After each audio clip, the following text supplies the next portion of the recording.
Daha önceki senelerde de olduğu gibi bu sene de Şanlıurfa merkez ve ilçelerinde olmak üzere Kutlu Doğum Siyer sınavı düzenledik. Hani şöyle diyoruz, yani Kutlu Doğum Siyer sınavı düzenlememizden maksat gerçek manada Resulullah Efendimiz Aleyhisselatü Vesselam'ın hayatını okumak, onun hayatını öğrenmek, onun sünnetini öğrenmek ve öğrenmekle beraber yaşayıp yaşatmaya çalışmaktır. Bu vesileyle tertiplediğimiz Kutlu Doğum Siyer sınavına Şanlıurfa merkezde toplamda 587 kardeşimiz sınava girmiş oldular. Birinci kategoride, yani 15 yaş üstü kategoride toplamda 411, ikinci kategoride ise 176 kardeşimiz sınava girdi. Erkekler ve bayanlar olarak bir kategorize yapmak gerekirse, erkeklerde birinci kategoride 210, ikinci kategoride ise 98 olmak üzere toplam 308 kişi Kutlu Doğum Siyer sınavına girmiş oldular. Bayanlarda ise birinci kategoride 102, 201, ikinci kategoride ise 78 olmak üzere 279 kardeşimiz sınava girmiş oldular. Sınavların inşallah başarılı geçtiğine inanıyoruz. Bu akşam saat 8.30'da, yani 20.30'da Rehber TV'den sınav sorularını cevaplanacaktır. Sınav soruları cevaplandırılacaktır. Oradan takip edebilirler. İnşallah böyle en kısa zamanda da Peygamber Sevdaları sitesinden sonuçlar verilecektir. Sonuçlar açıklanacaktır. Kardeşlerimiz Peygamber Sevdaları sitesinden onu öğrenebilirler. Bu sınavda emeği geçen tüm kardeşlerimize teşekkür ediyoruz. Okulu tahsis eden müdürlerimize, milli eğitime teşekkürlerimizi arz ediyoruz. Gerçekten güzel bir hayra vesile oldular. Ve şunu da diyoruz, kardeşlerimizle yapılan röportajlarda da bunu göreceğiz ki Kutlu Doğum Siyer sınavlarının yapılması gerçekten bir ihtiyaçtır. Bu tür aktivitelerin yapılması, bu tür etkinliklerin, çalışmaların yapılması ciddi bir ihtiyaçtır. Ve halkımızın Peygamber Efendimiz Aleyhisselatü Vesselam'ın örnek kişiliğini o öğrenme, okuma ve örnek kişiliğini kendine rehber edinme konusunda bu tür etkinliklerin ciddi manada katkısı vardır. Bu vesileyle tekrardan emeği geçen tüm kardeşlerimize teşekkür ediyoruz. Allah razı olsun. İyi ya, inşallah hayırlı olmasını temenni ediyoruz Allah'tan, ama güzel geçti yani. Umarız inşallah hayırlı geçer. İyi oldu aslında, gençler için, gelecek için çok güzel bir şey oldu. Hayırlara vesile olur inşallah.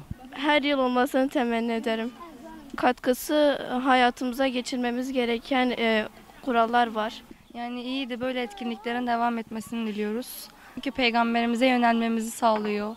Ondan sonra birçok yani nasıl desem, Peygamber Efendimizin hayatında birçok şeyler öğreniyoruz bu tür sınavlarla.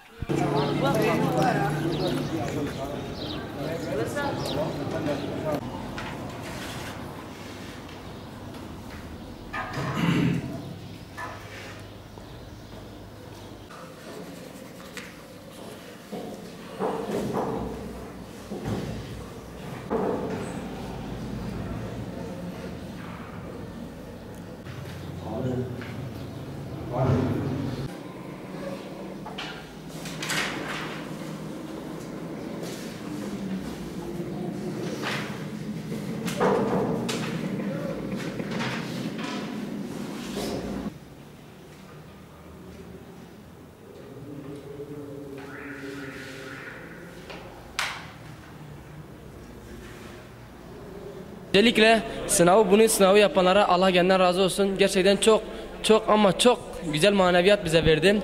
Öncelikle şunu belirtmek gerekiyordu. Sınava çok güzel çalıştık. Kitabı birkaç defa okuyan arkadaşlarımız var. 7 defa okuyan arkadaşlarımız var. Yani bu sınavı kazanıp veya da kazanmamak bizim için önemli değil. Önemli olan Peygamber sallallahu aleyhi ve sellem'in örnek hayatını öğrendik. Mesela her türlü alakalı ilim, ibadet olsun, bazı adetler olsun, her türlü şeyi öğrendik yani bununla. Yapanlardan Allah razı olsun. Çok güzel geçti. İnşallah kazanırız.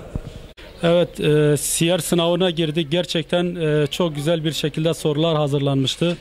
Verilen kitap da çok güzeldi. Resulullah sallallahu aleyhi ve sellemin ahlakını, hayatını güzel bir şekilde konu edilmişti.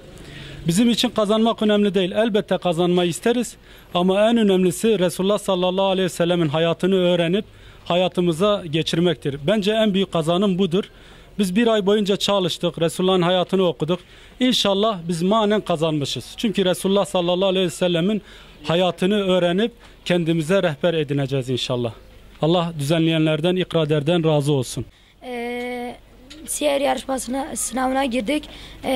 Biz burada kazansak da ya kazanmasak da manen kazanmış oluyoruz. Çünkü Resulullah'ın hayatını biz öğrendik ve inşallah bunu hayatımıza uygulamaya çalışacağız. Bu yarışmayı düzenleyen kardeşlerimize teşekkür ediyoruz. Allah razı olsun onlardan. Elhamdülillah sınava girdik, güzel geçti. Yani inşallah güzel bir sonuç da bekliyoruz. Yani zaten hani maddi bir açıdan hani güzel bir sonuç olmasa da hani bunun bir de manevi olarak sonucu hani siz bu sınava girdiğimiz için de belki hani ne kadar sevap aldık mesela bu açıdan zaten biz kazandık. İşte sınava çalıştım elhamdülillah güzel geçti. Beklediğimden biraz daha kolaydı. Ben daha fazla sahabenin isminin çıkmasını bekliyordum. Ama daha çok mesela böyle hadis çıktı bir de hani ayetler demek ki mesela ayetlere göre mesela ya da hadislerdeki boşluk doldurmalar çıktı. Yani güzel geçti inşallah hani güzel bir derecede bekliyorum. Gerçekten bu sınava hazırlayan Peygamber Sevdalılar platformundan Allah razı olsun diyorum. Düzenlediği kutlu doğumlardan olsun, yaptığı siyer sınavından olsun. Gerçekten Hz. Muhammed'in hayatını bir kere daha anlamayı, bir kere daha okumayı ve daha iyi araştırmayı bize nasip etti. Uzun süredir bu sınava çalışıyoruz. Ve gerçekten yayınladığı kitaplar, sınava hazırladığımız kitap gerçekten bir insanın okuduğunda İslami olaraktan temel dini bilgiler gerçekten çok önemli ve gerçekten bir kere daha bunu anladık. Aynı şekilde çok güzel yani çok güzel geçti.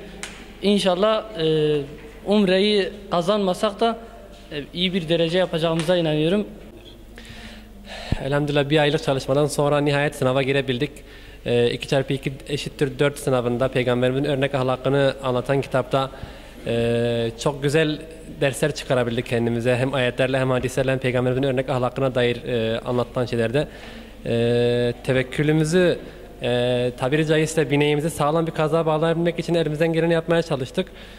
Çok da okuduk kitabı, tekrar okuduk ve inşallah bugün de neticesini Allah-u Teala'ya bıraktık. Rabbim hayırlısını nasip etsin inşallah. Sebep olanlardan Allah razı olsun. Çok güzel bir çalışmaydı. Allah hayırlarını kabul etsin inşallah.